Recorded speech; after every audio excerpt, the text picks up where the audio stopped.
Hi, kindergarten. Today our lesson for social studies is called Globes and Maps. Our learning target says we can explain what a globe is and we can compare and contrast globes and maps. Me in the World by Karen Jones. This is planet Earth. It is the planet that we live on. Earth is our world. Earth is one of the many planets in our solar system.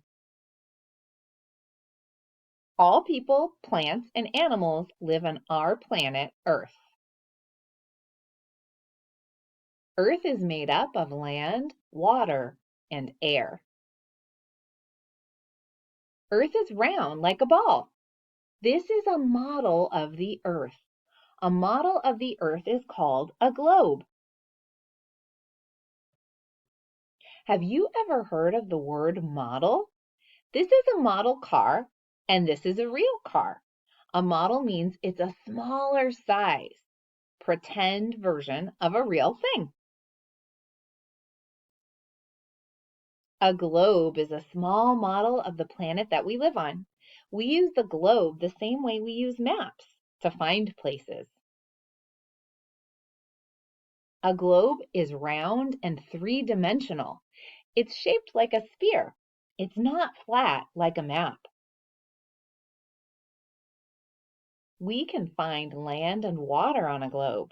Can you tell where land is? Can you tell where water is? A globe has a special invisible line around the center.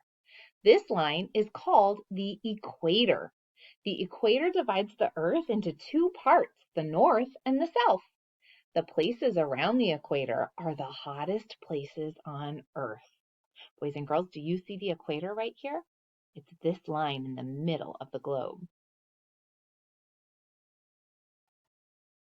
A globe shows us the biggest parts of our world. It shows us oceans, continents, and countries. A map can show us any place in the world, just not the biggest parts. Globes and maps are both tools to help us discover places in our world. Okay, boys and girls, this is your assignment today. You are going to use the words to label the picture. So the words are in this box up here. You're going to tell me what part is water, what is the globe, and where is the land. So you'll write the words in the box where they belong. Then you're going to use crayons to color the land and the water. The water you will color blue, and the land you will color green.